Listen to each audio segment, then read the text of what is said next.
Oui, 831e jour de guerre en réalité, et nous retrouvons à Jérusalem notre correspondant Daniel Haïk. Daniel, bonjour, Boker Tov. On va commencer ce journal par des informations qui nous viennent en provenance d'Israël autour des intentions du président américain d'attaquer l'Iran. Oui, effectivement, au sein des services de sécurité israéliens, on considère qu'une opération américaine, une attaque américaine contre des cibles du régime iranien, provoquera une riposte quasi immédiate de la part des Iraniens sous forme de tirs de missiles balistiques en direction de l'État d'Israël. C'est pourquoi Tsahal a relevé son état d'alerte dans plusieurs unités, en particulier dans les unités qui sont chargées d'actionner les différents systèmes de défense aérienne.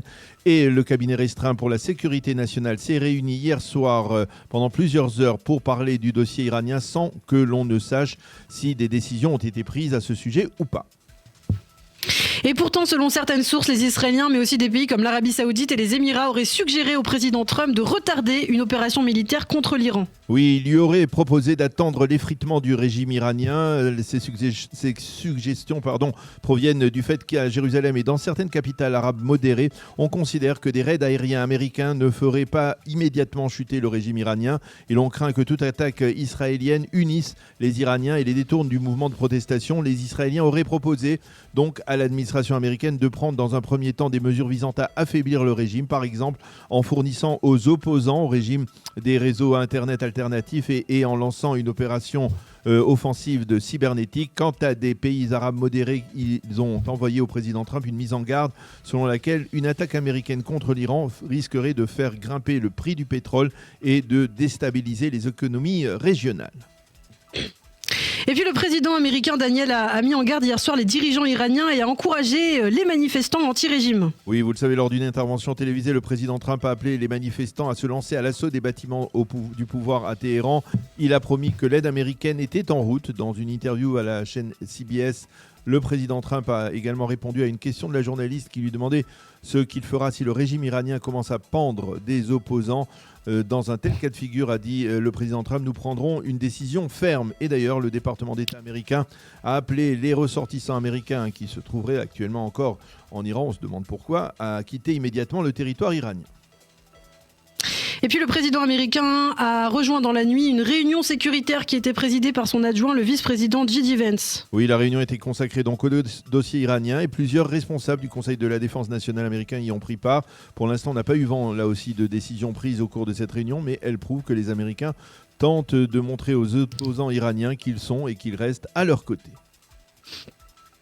Dans la bande de Gaza, à présent, la tension a brusquement grimpé hier à la suite d'un incident grave dans la ville de Rafah. Oui, 2 soldats israéliens ont été légèrement blessés au cours d'un sérieux accrochage après que 6 terroristes du Hamas soient sortis d'un tunnel.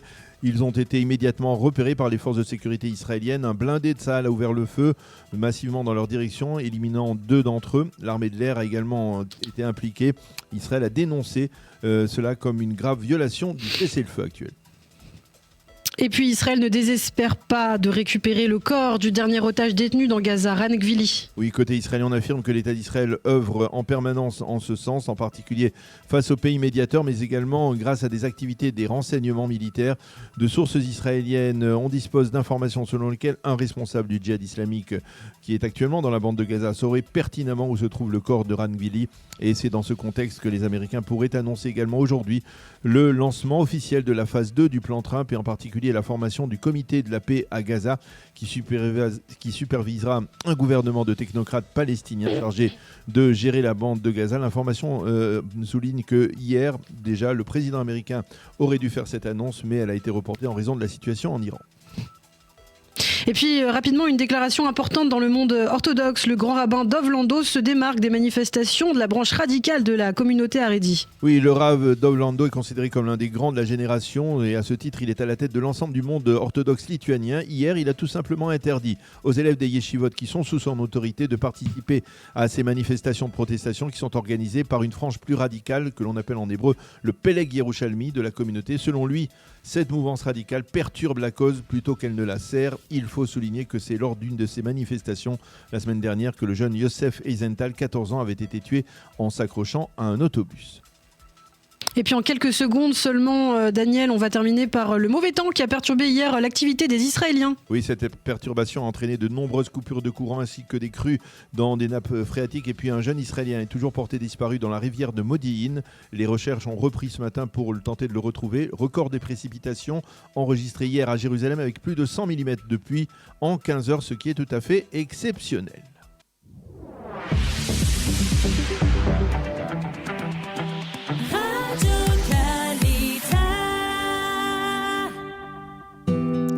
Une page météo pour compléter même ces informations que nous venons de vous fournir avec nos confrères de Radio J à propos de la météo. Comme nous l'avons dit, Israël a été traversé, vous l'avez remarqué bien entendu, par une très forte perturbation et un temps particulièrement froid. La situation devrait aujourd'hui se stabiliser avec un temps plus doux et partiellement nuageux, et l'amélioration devrait se poursuivre demain. Il fera aujourd'hui 10 degrés à Jérusalem, 17 à Tel Aviv et 19 degrés à Eilat. Eh bien, nous avons le plaisir d'être en ligne avec Sébastien Lévy. Sébastien, bonjour. Bonjour Daniel. Alors, je voudrais qu'on fasse un point sur les derniers développements et en particulier ce qui se passe actuellement aux États-Unis, l'atmosphère qui règne, en particulier dans l'administration Trump. Vous êtes vous-même à New York.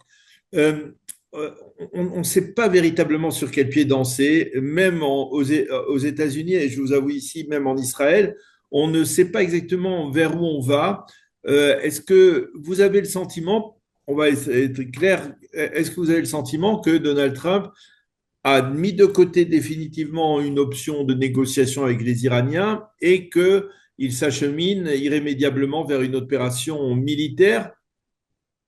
Alors la seule chose dont on est sûr avec Donald Trump, c'est qu'on ne peut être jamais sûr de rien. D'ailleurs, ça fait partie de son modus operandi, c'est vraiment son imprévisibilité.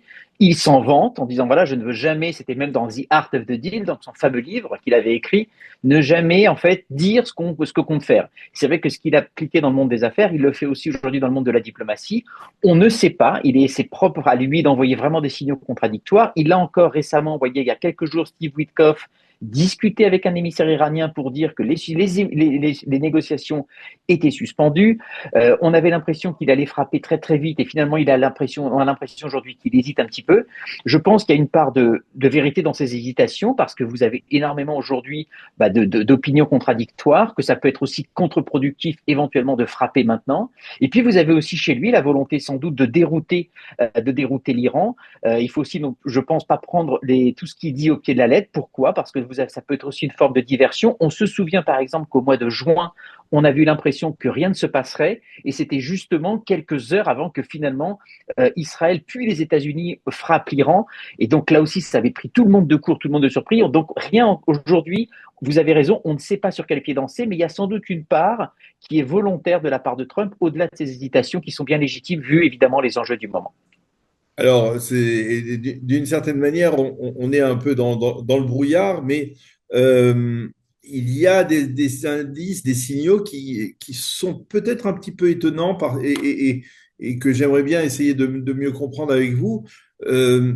L'Arabie Saoudite, par exemple. L'Arabie Saoudite, il était jusqu'au mois de mai, juin, on parlait de l'Arabie Saoudite comme l'allié privilégié des États-Unis, des marchés à des trillions, 1000 billions de dollars. Et puis là, maintenant, on a l'impression que les Saoudiens, alors qu'ils devraient applaudir et vraiment encourager Donald Trump à en finir avec le régime iranien, ce sont eux qui sont en train de freiner le président américain, de dire que tout cela va avoir un impact économique dans la région, dans le monde, que le prix du pétrole va augmenter.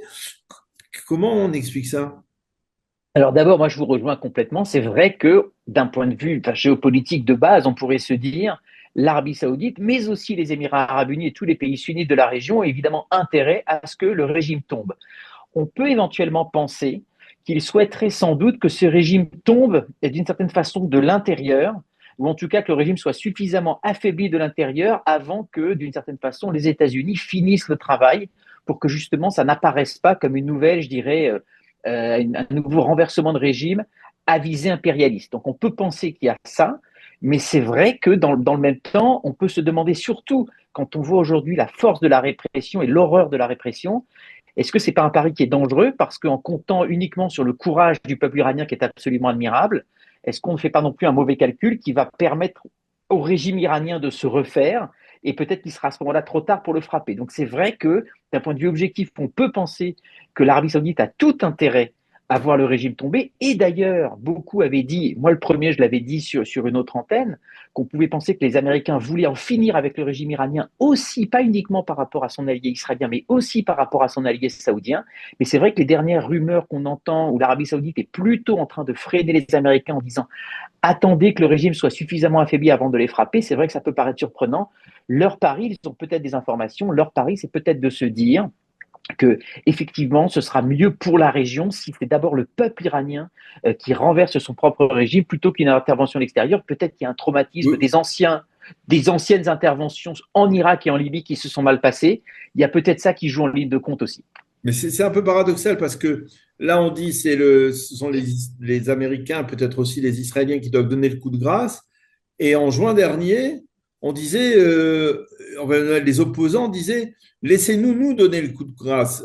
Merci d'avoir bombardé, merci d'avoir envoyé les B-2 et les avions, mais laissez-nous terminer. C'est notre mission de chasser le régime. Alors, vous dites les opposants iraniens, vous dites à l'époque? Oui, à l'époque, ils disaient ça. Et à l'époque, ils disaient ça.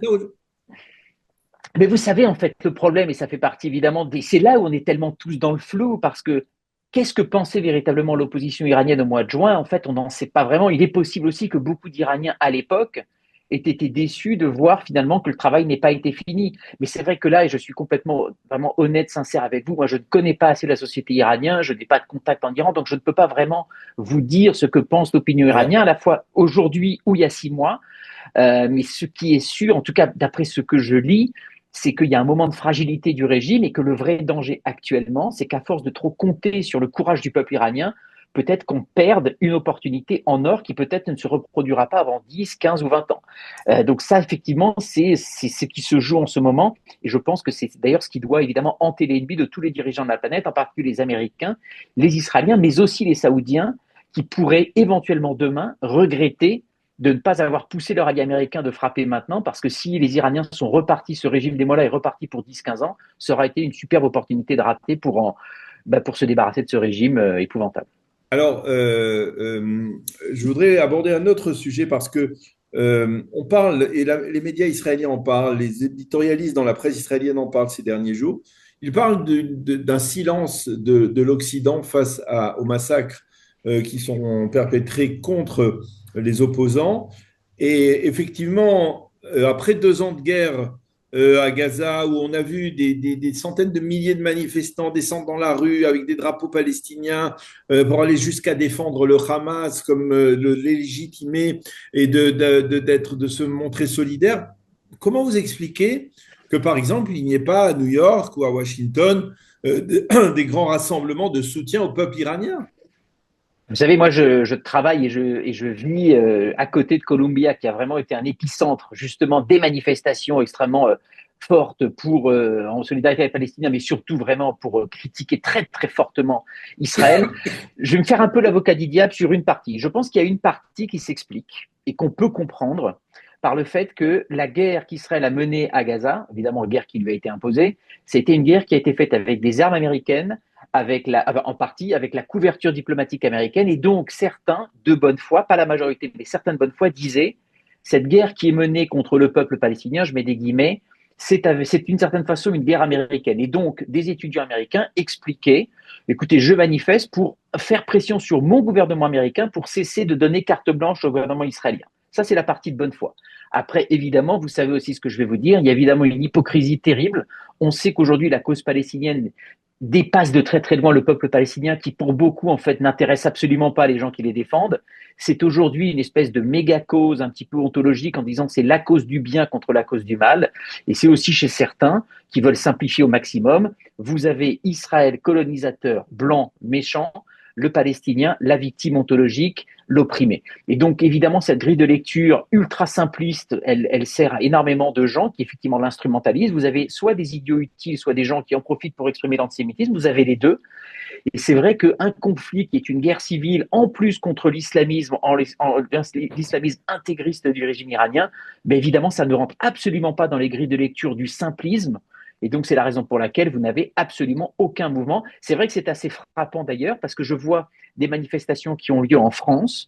Je ne vois aucune manifestation. Peut-être qu'elles m'ont échappé. Je n'ai pas vu une seule manifestation aujourd'hui en Iran, alors que vous, aux États-Unis, pardon, en solidarité avec l'Iran, alors que vous avez quand même une certaine communauté iranienne qui vit notamment en Californie. Je n'ai pas vu ça aux États-Unis. En tout cas, ce qui est sûr, c'est que je ne l'ai pas vu à New York. Donc oui, la grande majorité, c'est évidemment l'hypocrisie évidemment du monde occidental et en partie d'une certaine extrême gauche qui n'a pas envie de se mobiliser pour une cause qui est trop compliquée, qui ne rentre pas dans leur grille de lecture simpliste et parfois antisémite qu'ils ont évidemment appliquée pour Israël et Gaza. Alors, je reviens à la politique actuelle de l'administration américaine. Donald Trump, dites-moi si je résume bien la situation. Donald Trump est dans sa fameuse dynamique après Maduro des États-Unis, gendarme du monde, plus interventionniste qu'isolationniste. Mais il y a de l'autre côté aujourd'hui peut-être des pressions qui viennent de J.D. Vance, de certains, on va dire, je ne sais pas si je les appelle les suprémacistes ou pas, mais enfin, en tout cas, on va dire l'aile qui définit MAGA comme étant une sorte de renforcement des États-Unis, pas vers l'intérieur plutôt que vers l'extérieur. Et c'est peut-être ce qui fait hésiter Trump. Alors, vous avez raison, il y a clairement aujourd'hui un conflit au sein de l'administration Trump entre deux tendances. Vous avez la tendance MAGA, je dirais, historique America First, qui est isolationniste, on n'est pas là pour faire des changements de régime. Et puis, vous avez de l'autre une tendance un peu plus interventionniste, qui est de dire que les intérêts primordiaux des États-Unis passent par un certain nombre éventuellement de changements de régime, notamment pour soit s'accaparer les ressources, c'est le cas du Venezuela, soit peut-être pour pacifier la région, notamment dans le Moyen-Orient, qui serait demain aussi l'intérêt des États-Unis d'avoir effectivement une zone pacifiée et avec notamment ses alliés comme Israël ou l'Arabie Saoudite en paix qui permettrait d'avancer l'agenda diplomatique. Donc c'est vrai que vous avez ça. Et d'une certaine façon, le Venezuela avait permis de réconcilier ces deux tendances. Pourquoi ? Parce que Donald Trump avait pu faire une petite intervention très ciblée qui n'est pas un changement de régime, qui est juste en fait un changement, qui est une révolution de palais avec juste la capture de Maduro. Et donc, ça permettait aux deux camps de s'entendre, puisque vous n'avez pas eu besoin de faire une intervention massive, vous n'avez plus de troupes américaines, vous n'avez pas de troupes américaines au Venezuela. Je pense que ce qui fait hésiter Trump aujourd'hui, c'est que ce qu'il a été capable de faire avec Maduro, il n'est sans doute pas capable de le faire avec Khamenei, parce que c'est beaucoup plus loin, parce que l'Iran est beaucoup mieux préparé militairement que le Venezuela. Et donc, vous avez sans doute, pour aller dans votre sens, là, vous avez de nouveau, je dirais, le retour de ce conflit, je dirais, entre deux tendances, et le fait que Trump hésite sans doute parce qu'il n'a pas envie de s'engager dans une guerre au Moyen-Orient, d'engager des troupes, c'est sans doute ce qu'il fait hésiter, donc il aimerait sans doute frapper l'Iran parce que c'est aussi maintenant une histoire de crédibilité. Il a dit « nous allons vous aider », donc il est obligé d'une certaine façon de faire quelque chose. La question, c'est comment faire quelque chose sans aller trop loin et sans déstabiliser nécessairement la région et sans surtout engager les États-Unis pour trop loin. Et je pense qu'il y a une hésitation stratégique de Trump et puis il y a une hésitation opérationnelle et politique. Et je pense que c'est ça aussi qui se joue en ce moment. Mais vous avez raison, il y a clairement un impact de la politique intérieure en ce moment. Est-ce que aussi il y a un impact de la politique internationale, du rôle de la Chine, de cet axe Chine, Russie, Turquie, etc., face à Donald Trump? Alors ça, pour le coup, c'est quelque chose qui pourrait l'inciter. Moi, c'est ce que personnellement, j'avais dit il y a quelques jours que je pense que Trump aurait intérêt aujourd'hui. Je pense que c'est vraiment l'intérêt dans la doctrine de Trump, de la nouvelle doctrine stratégique, vraiment d'affaiblir vraiment l'Iran et donc d'en finir avec le régime iranien, parce que demain, si jamais il le fait, non seulement il sécurise la région, il sécurise aussi un certain nombre d'approvisionnements en pétrole, mais aussi il affaiblit la Russie. C'est-à-dire que la Russie, demain, elle perdrait un allié majeur, et notamment dans la fourniture d'armes aujourd'hui dans sa guerre contre l'Ukraine. On sait que Trump veut absolument en finir avec la guerre entre la Russie et l'Ukraine, et il a compris qu'aujourd'hui, c'était la Russie qui traînait des pieds, qui ne voulait pas en finir. Et pourquoi elle ne veut pas en finir ? Parce qu'elle estime qu'elle peut faire une guerre ad vitam aeternam avec notamment les armes de l'Iran. Vous coupez la fourniture des armes de l'Iran, la donne change. Et puis sur la Chine, c'est évidemment un gros fournisseur aujourd'hui de pétrole. Et donc, vous affaiblissez l'Iran, vous affaiblissez aussi la Chine. Donc, en ce sens, ça serait vraiment un coup diplomatique assez bien joué de la part de Trump pour réaffirmer le pouvoir américain. Donc, là-dessus, ça pourrait l'inciter à le frapper, mais il y a les autres composantes qui pourraient le faire hésiter. Donc, je pense que ces hésitations, elles viennent plus de problématiques d'opérationnel, de politique intérieure et aussi stratégique, plutôt que l'affaiblissement de la Russie et de la Chine, qui, pour le coup, serait évidemment quelque chose que Trump veut absolument réussir. Alors, est-ce que je peux vous demander, pour terminer, un pronostic? Vous avez le sentiment que d'ici on va dire, les prochains jours, on va dire, euh, euh, euh, qu'il y aura, on va dire, ou une opération militaire d'envergure, mais il peut y avoir aussi, par exemple, il est question d'opérations cyber, de destruction, on va dire, de réseaux, de communication en Iran. Je pense qu'il y aura quelque chose, parce que comme je vous l'ai dit, je pense que pour Trump, aussi la crédibilité personnelle, il faut le Oui. dire, son ego, ça compte énormément. Il a réussi Maduro, il veut réussir quelque chose avec l'Iran, il est allé trop loin dans ce qu'il a dit publiquement pour aujourd'hui ne rien faire. Il n'a pas envie si vous me passez l'expression, de montrer qu'il se dégonfle. Donc il a besoin de faire quelque chose, il a besoin de faire quelque chose de spectaculaire. C'est ce qui me fait, à titre personnel, avoir des doutes sur uniquement une opération cyber. Parce qu'une opération cyber, c'est vrai que ça n'est pas spectaculaire, vous n'avez pas des images extrêmement fortes, sauf si éventuellement demain vous n'avez plus du tout de courant en Iran. Mais je pense plutôt il y aura peut-être une opération ciblée. Je pense que c'est plus ça qu'il a en tête, quelque chose de marquant, quelque chose de fort. La question, est-ce qu'il peut réussir une opération ciblée, impactante, connaissant évidemment la force du régime iranien qui n'a rien à voir avec celle du régime vénézuélien. Et je pense que c'est là, je suis sûr qu'évidemment l'armée aujourd'hui est en train de fournir à Donald Trump un certain nombre de plans qui doivent aligner deux choses, l'efficacité opérationnelle, mais aussi le sens de l'image, qui est quelque chose de très très important pour Donald Trump. Eh bien, on va en rester là. On sera fixé assez rapidement, on peut le dire, et on aura certainement l'occasion de se reparler. En tout cas, merci beaucoup, Sébastien Lévy, Merci d'avoir Daniel. accepté de répondre à nos questions. Je rappelle que vous êtes expert dans les relations, on va dire, au sein des administrations américaines et des relations entre Israël et les États-Unis. Merci beaucoup d'avoir répondu à nos Merci. questions. Bonne continuation. À bientôt. À bientôt.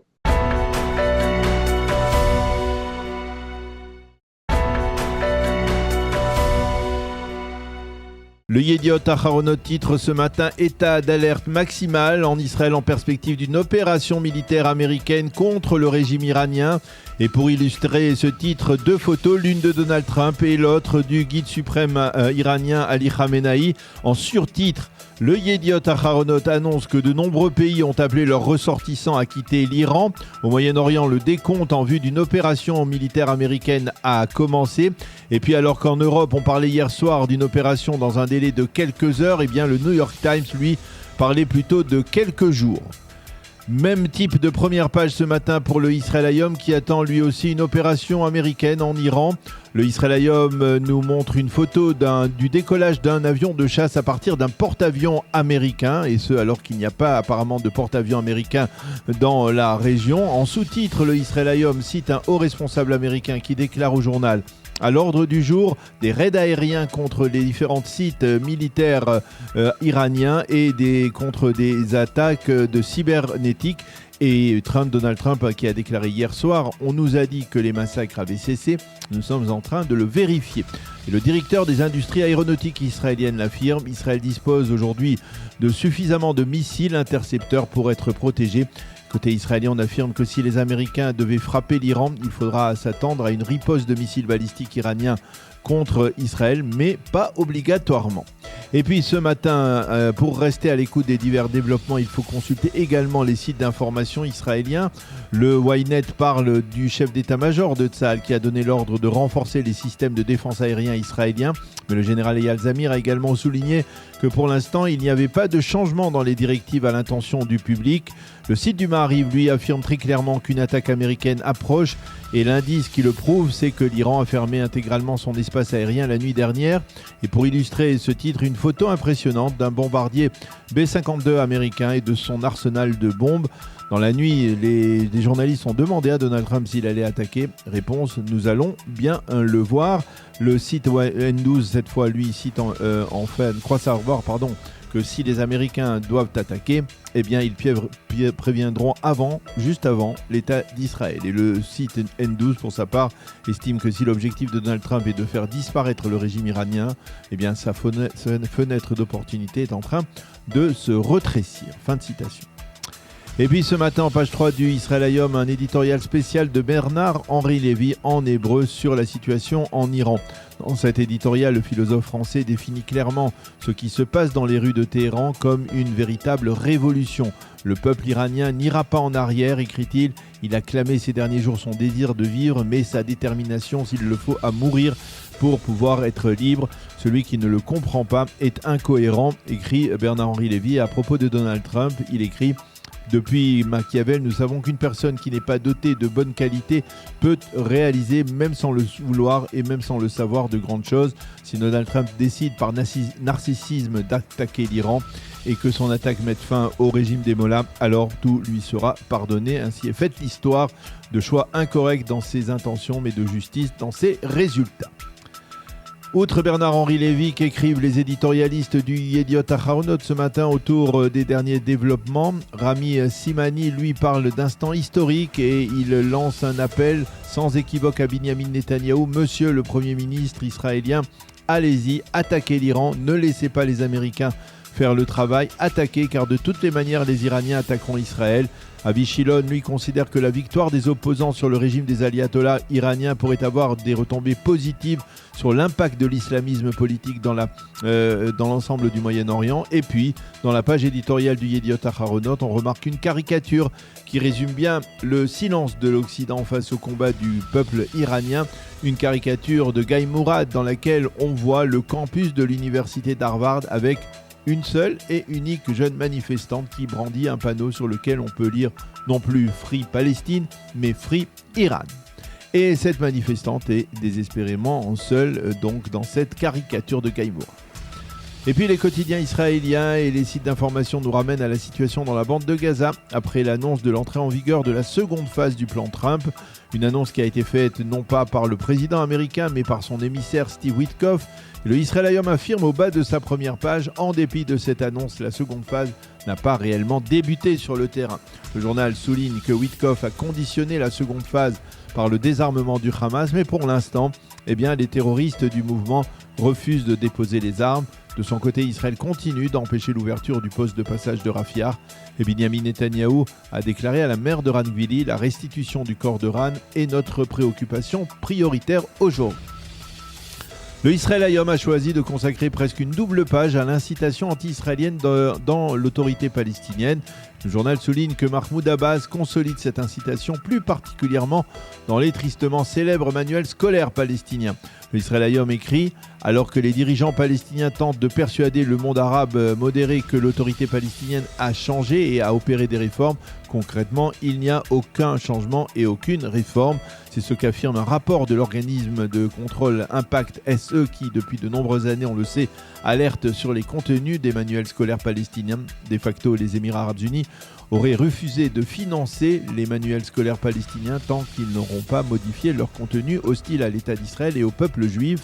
Seule lueur d'espoir au sein de l'état-major créé par les Américains à Kiryat Gat pour gérer la reconstruction de la bande de Gaza. On prépare actuellement des manuels qui rétablissent les vérités historiques, des manuels qui seront distribués aux écoliers et lycéens de la bande de Gaza. Dans son commentaire, Shahar Kleinman souligne le travail de suivi effectué par Impact SE et il constate que dans de nombreux médias arabes, on continue à considérer les massacres du 7 octobre comme une simple opération militaire des Palestiniens. Et puis nous terminerons cette revue de la presse israélienne comme nous le faisons chaque jeudi en survolant la dernière édition d'ActuJ qui sort aujourd'hui en France et en Israël. Avec dans cette édition, cette semaine, un dossier sur le président américain Donald Trump, dont on a déjà beaucoup parlé dans cette revue de la presse, le leader des coups de force permanents après l'opération américaine qui a conduit à la capture de Maduro et avant l'opération américaine contre l'Iran. Également cette semaine dans le ActuJ, un dossier sur le régime iranien aux abois, une interview du nouveau président du consistoire de Paris, David Amar, qui présente sa feuille de route, et un dossier sur Yaakov Agam, qui est le lauréat, vous le savez, du prix d'Israël pour cette année. Et bien entendu, toutes les chroniques d'ActuJ à consulter. C'est la fin de cette revue de la presse. nous avons le plaisir d'être en ligne avec Marc Abitbol. Marc, bonjour, Boker Tov. Boker Tov, Daniel. Merci d'être avec nous ce matin. Je rappelle à nos auditeurs qui ne le savent pas encore, et j'espère qu'ils ne sont pas nombreux, que vous êtes le père du commandant Eliav Abitbol, Zichrono Livracha, qui est tombé au combat en octobre 2024 au sud de Liban. Et d'une certaine manière, vous avons sollicité pour parler de ce rassemblement qui doit se tenir ce soir à l'entrée de Jérusalem, un rassemblement national en faveur de l'enrôlement. Lorsque l'on parle de l'enrôlement, eh bien, il s'agit de l'enrôlement des élèves des yeshivot orthodoxes. Je voudrais que vous nous expliquiez quelle est la nature de ce mouvement auquel vous participez avec d'autres familles endeuillées. Donc, cette manifestation, ce rassemblement national a pour objectif de faire porter notre voix, la voix des familles qui ont sacrifié leurs enfants, leurs maris, pour la sécurité du peuple, pour la souveraineté de notre terre. Mais c'est pas seulement ces familles, c'est vraiment un rassemblement national. Des gens qui ont fait plus de 500, 600, 700 jours de période de réserve et l'ensemble du peuple ici en Israël qui vient pour porter cette voix. Et c'est quoi cette voix ? Cette voix, elle dit, il y a une arrévoute, il y a une solidarité qui est la nature, qui est le DNA, qui est l'ADN du peuple juif, de la Torah, de partout. C'est ça qui fait que l'on a résisté pendant plus de 2000 ans en exil. Et donc, il ne peut pas y avoir une loi qui fait une discrimination à l'intérieur même de la société israélienne. Alors, il existe déjà une voie pour l'enrôlement qui est la même pour tous, et je ne vois pas la nécessité d'une loi qui va en fait aller à l'inverse, c'est-à-dire exempter ceux qui, sous le prétexte d'étudier la Torah, n'ont pas besoin de participer à cette fraternité qui est existentielle pour la survie du peuple juif. Alors, d'une certaine manière, le message que vous essayez de faire passer à travers ce rassemblement, il est peut-être un peu paradoxal ou un peu même peut-être contradictoire. C'est-à-dire, d'un côté, vous voulez être le plus rassembleur possible autour de ce dossier de l'enrôlement, de l'enrôlement dans Tsahal, mais en même temps, il y a là une véritable critique en direction du monde orthodoxe qui ne parvient pas à participer, on va dire, à porter le fardeau sécuritaire. Et moi, ce que je pense, la première chose à faire pour désamorcer ce problème-là, c'est d'entendre, il y a deux voix que j'aimerais entendre. Alors, la première, c'est du monde orthodoxe, de dire oui, c'est une nécessité, ceux qui participent à ça font partie du peuple juif, sont des héros, sont des kedoshim, ce sont des gens ceux qui sont tombés, sont assis, les yad kister kavod. J'aimerais entendre cette voix, cette empathie qui légitime ce que l'on fait. Et après, on voit comment on résout les problèmes. Et aujourd'hui, c'est le contraire que l'on a. Namoud velon gaes, on va mourir et on s'enrôle pas. J'ai entendu une phrase qui m'a choqué terriblement du père de ce pauvre enfant qui a été renversé par l'autobus, qui préférait que son fils meure que plutôt que d'être enrôlé. C'est incroyable. C'est-à-dire que l'enrôlement, on n'est pas ici chez les tsars russes où quand on enrôle un juif, on va lui couper les péotes, lui raser la tête et lui faire manger du cochon. C'est vrai que ici, c'est notre pays, c'est notre Torah, c'est notre peuple qu'on vient défendre. Donc, c'est la première voie qui doit changer avant qu'on parle des détails.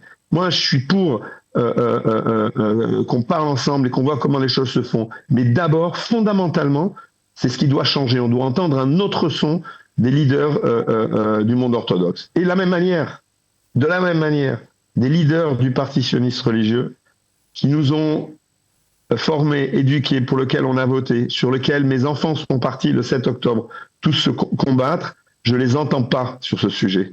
Et ça me fait encore plus mal. Parce qu'autant le monde orthodoxe peut dire, OK, c'est leur décision, mais le monde sioniste religieux, les leaders politiques du sionisme religieux, les leaders spirituels du sionisme religieux doivent se prononcer, doivent prendre part. Et j'ai entendu des rabbinim le faire, mais j'aimerais que ça soit beaucoup plus large et beaucoup plus massif et sans équivoque sur ce sujet-là. Alors, il faut que l'on dise ce qu'il y a à dire. Alors justement, vous parlez de politique, là, du mouvement sioniste, du parti sioniste religieux.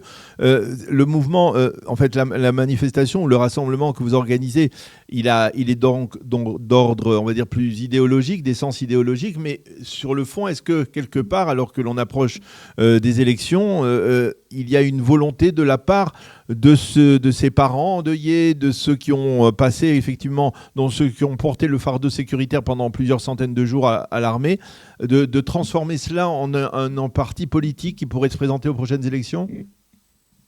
Donc, il y a plusieurs choses qu'il faut parler. Ce rassemblement, il n'a pas de couleur politique. Vous allez trouver tout, religieux, non religieux, etc.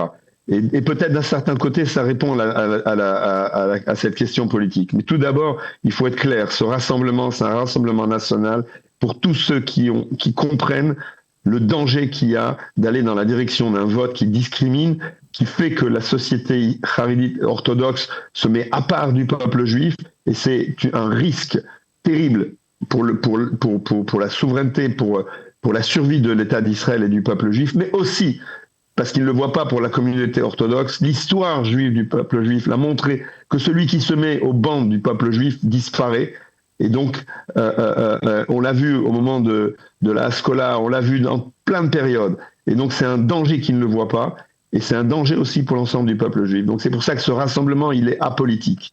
La deuxième chose, le fait que l'on voit, que les voix que l'on entende, et on entend des voix de partout qui disent qu'il faut qu'il y ait un changement. Après le 7 octobre, il faut qu'il y ait un changement.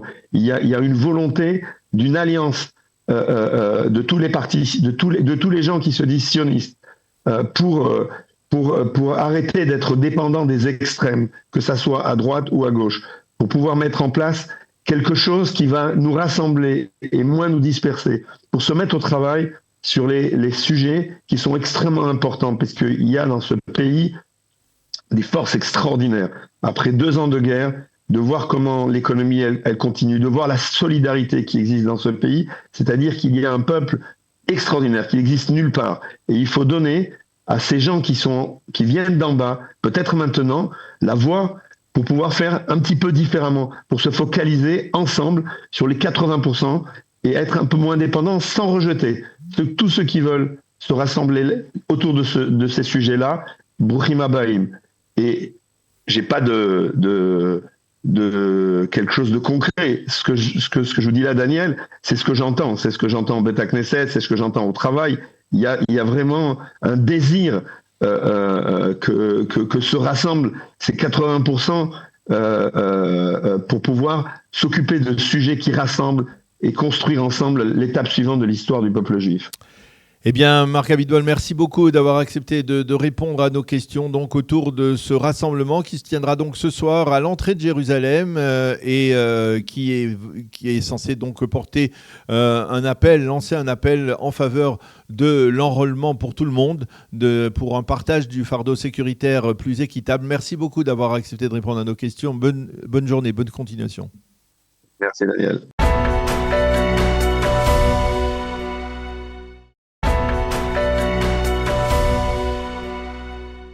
Commençons, si vous voulez bien, par une devinette. Savez-vous qui a écrit cette phrase? Je cite « L'intégrisme islamique accomplira les ravages les plus massifs si nous n'y opposons pas une politique de réforme et de justice planétaire au XXIe siècle. » Fin de la citation. Ça ne vous dit rien? Alors, cette citation provient de L'Écriture ou la vie, un récit assez prodigieux rédigé par Georges Semprin. Alors, Georges Semprin, vous le savez, ce n'est pas seulement un très grand écrivain, c'est aussi un enfant de la guerre d'Espagne, un résistant interné en camp nazi, un communiste exclu du Parti communiste. Bref, c'est d'expérience qu'il nous parle des 2 totalitarismes du XXe siècle, nazisme et communisme. De ce fait, et parce que le XXIe siècle ne fait que lui donner raison, je pense qu'il est intéressant de prêter attention à la menace qu'il voit venir dès 1994. Alors, ce qu'il décrivait comme un problème futur est aujourd'hui devenu un fait politique mondial, de la destruction des tours jumelles en passant par l'infiltration des frères musulmans en France, l'islam radical pose actuellement un problème. Et cependant, en France, on se montre toujours un peu frileux quant à nommer ce phénomène, en particulier une certaine gauche qui, jusqu'à très récemment, évitait de critiquer le régime islamique d'Iran. Alors pourquoi ces précautions, dirons-nous, cette difficulté, ce refus à nommer les choses franchement et à les affronter? Cela relève, à mon avis, d'un basculement assez malhonnête. En gros, on a fait de la critique d'une idéologie terrifiante une nouvelle forme de racisme, qu'on appelle l'islamophobie, un terme largement popularisé, je le rappelle, par les frères musulmans eux-mêmes. Mais vous savez qui ne se laisse pas avoir par cette confusion des discours? Les Iraniens, dans un silence assourdissant, les Iraniens luttent vaillamment contre leur gouvernement islamique depuis déjà des décennies. Et malgré ce qu'en disent les grands médias, le soulèvement ne tient pas à un simple malaise économique. Il est le résultat de la répression systématique de toute forme de dissidence, des exécutions publiques, des viols en détention, des pratiques de torture, bref, de la violence quotidienne de la part du régime islamique. D'ailleurs, avec ça, on rappelle quand même que la République islamique présidait le Forum social du Conseil des droits de l'homme à l'ONU en novembre 2023. Je laisse ça là. Du coup, je me demande ce que toutes ces bonnes gens auront à dire aux Iraniens lorsqu'ils se seront libérés des mollahs. Qu'on ne savait pas, on savait. Qu'on craignait de faire preuve de racisme en s'opposant aux mollahs, sur le modèle de certains élus qui, malgré quelques retournements maladroits de veste, ne leur personne, il sera sans doute préférable d'éviter carrément le sujet. Pendant ce temps-là, les Iraniens, eux, opposent un héroïsme inflexible à leurs tortionnaires. Et ajoutons que leur lutte dépasse largement les frontières géographiques de l'Iran.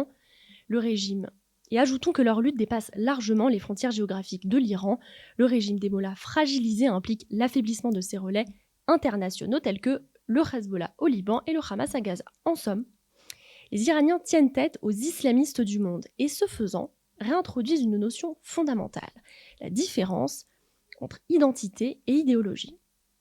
Pour le dire tout autrement, en mettant le feu aux mosquées, les Iraniens ne s'en prennent évidemment pas aux musulmans, mais à l'islam politique. Pas à des gens, mais à une idéologie. Et pourquoi c'est important ? Parce que quand on craint d'envisager les choses pour ce qu'elles sont, quand on les dilue dans des termes fumeux, on les subit. Comme le disait Samprin, l'intégrisme islamique est bien le grand sujet du XXIe siècle, et il est temps, sur le modèle remarquable des Iraniens, d'y faire face. Eh bien, nous avons le plaisir d'être en ligne comme chaque jeudi avec David Saada. David, bonjour. Bonjour, Boker Tov, Daniel. Boker Tov, merci d'être avec nous. Bien entendu, ce jeudi aussi, comme nous le faisons ces dernières semaines, nous allons essayer de faire un lien entre la paracha de la semaine et l'actualité. Et je dois vous avouer que cette fois-ci, le lien plus que jamais, c'est vrai qu'on a à chaque fois trouvé, grâce à vous, des liens entre ce qui s'est passé, en particulier dans le livre de Bereshit, et l'actualité, mais on le voit aussi dans le livre de Shemot, et bien l'actualité, même avec 3300 ans de décalage, eh bien, elle figure presque de manière ouverte dans la paracha de cette semaine, en revenant sur ce qui se passe actuellement en Iran, ce que nous vivons face aux opposants iraniens, leurs protestations et leur quête de liberté. On pourrait très facilement, David, n'est-ce pas, l'associer à la quête de liberté du peuple juif sous l'oppression égyptienne pendant 210 ans, mais surtout à l'approche de la libération. Oui, là on ne pouvait pas manquer ce rapprochement. Nous sommes dans la paracha Vaera, qui est la paracha qui décrit le début des plaies qui vont s'abattre sur le pharaon pour le contraindre à libérer le peuple d'Israël de son esclavage. Et évidemment, dans l'actualité, nous avons un exemple frappant d'un peuple, le peuple iranien, qui héroïquement tente de rejeter le joug qui a duré 47 ans de tyrans islamistes, d'un régime obscurantiste, celui des ayatollahs.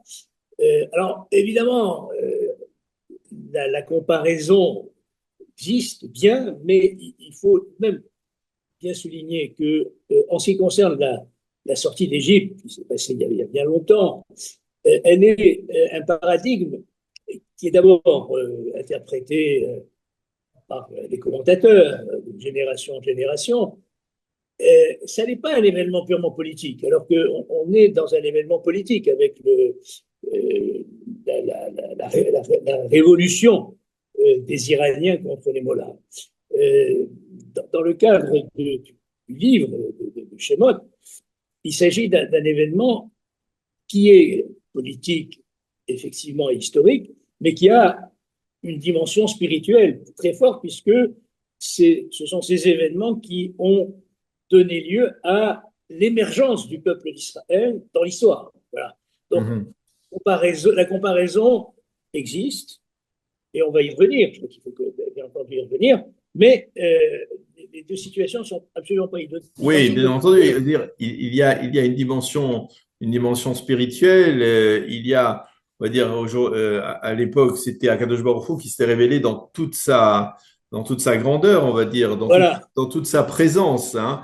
Mais voilà. quelque part, on va dire, dites-moi si je me trompe, mais la sortie d'Égypte, c'est devenu une forme de symbole de l'aspiration d'un peuple à recouvrer sa liberté. Les Américains l'ont mentionné dans leur texte, on va dire, fondateur au moment de la création des États-Unis. Mais je crois qu'on peut dire que la sortie d'Égypte a inspiré, on va dire, de multiples mouvements de libération. Absolument. Je dirais, le paradigme du peuple qui se libère du joug de tyran est devenu central dans l'histoire en Occident avec le début de l'ère moderne. Beaucoup de peuples, je dirais le peuplement de l'Amérique s'est fait au nom de ce paradigme-là. Contre les Anglais, etc., pour la liberté religieuse. Et les esclaves noirs, par la suite, ont beaucoup chanté l'Espartiron peuple. Ouais. La chanson qui a été Let my reprise people go. jazz. Et donc, ce paradigme-là, il est véritablement central dans l'histoire.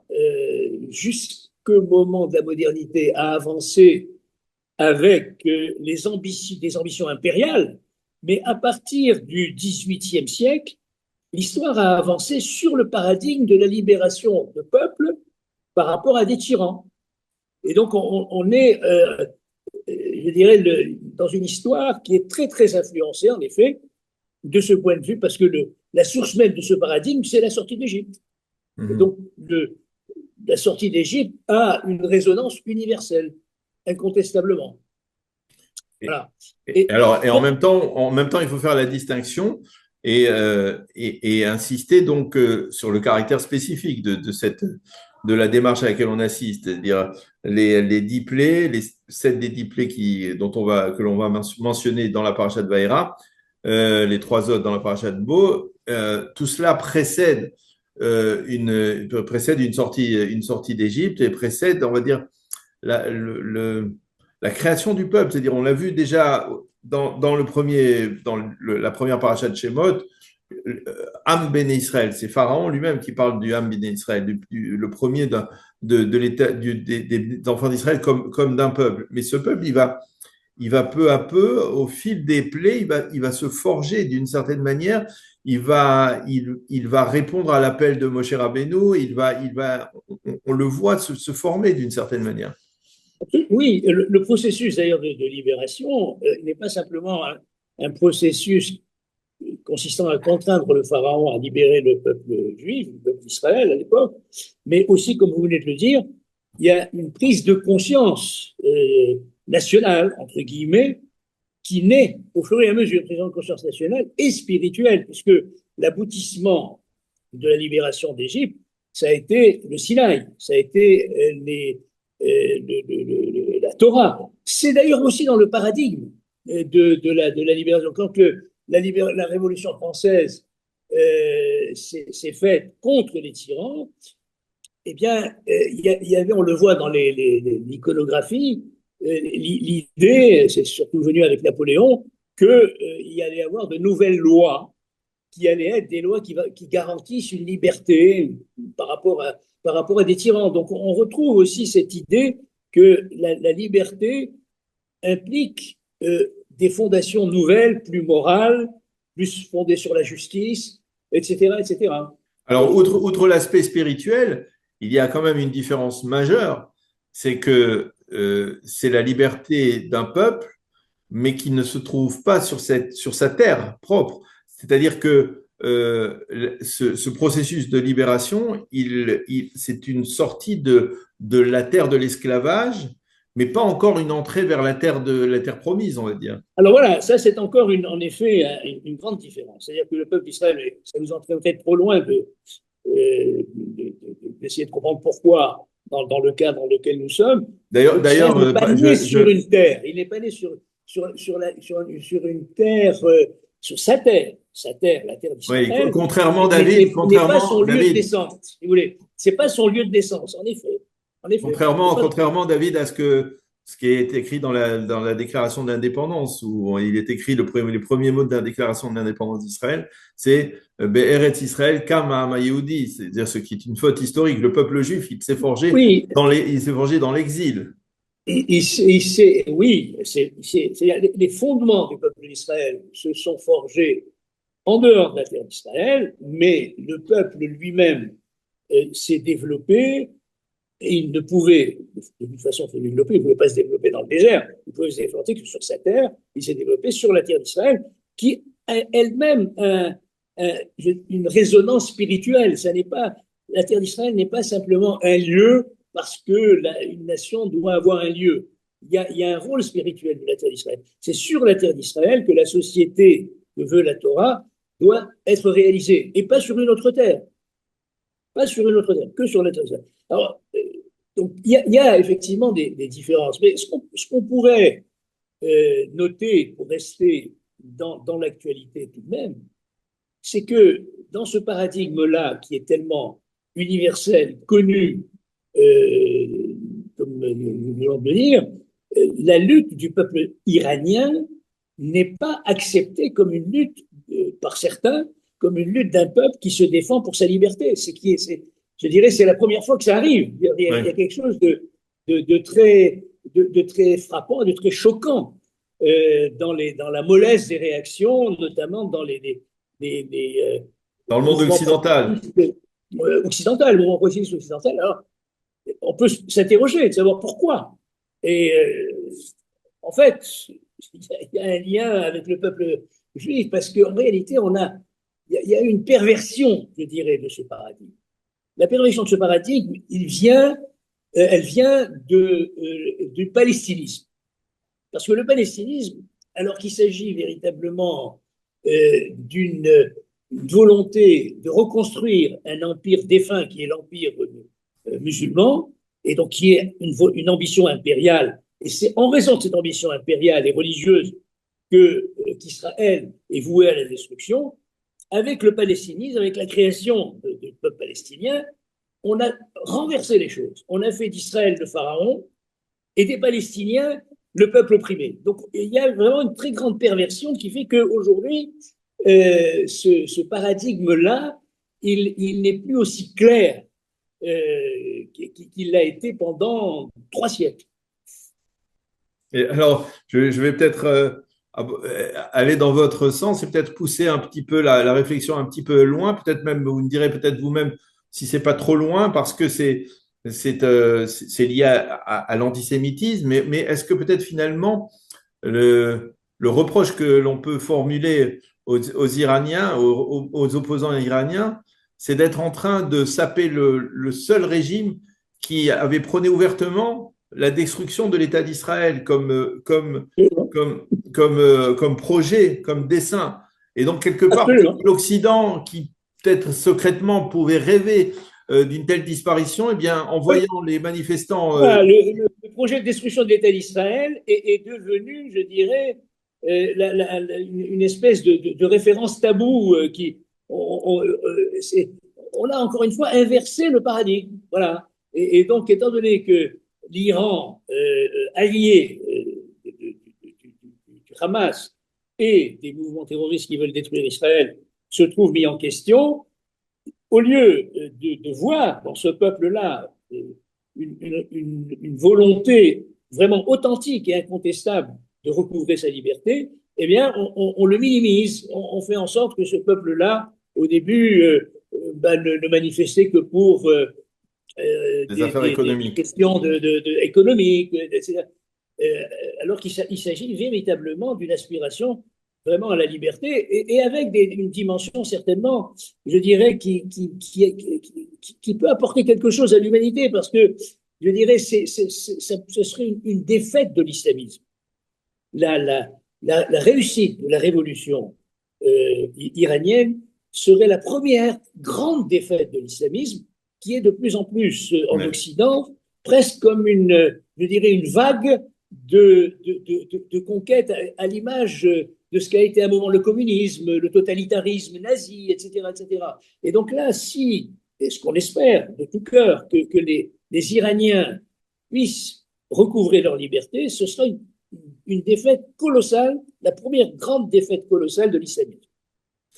Eh bien, voilà, on a vraiment réussi à coller de manière très, très intense à l'actualité à travers donc la protestation des opposants iraniens et on a réussi on va dire, traverser l'histoire, près de 3300 ans d'histoire pour passer de la sortie d'Égypte à ce à quoi nous sommes en train d'assister. Je voulais vous remercier. Merci beaucoup, David Saada, d'avoir été avec nous, de nous avoir éclairé sur ce sujet en perspective donc de la lecture cette semaine de la paracha de Vaïra dans les synagogues. Merci David, bonne continuation, Shabbat Shalom. Shabbat Shalom, Daniel.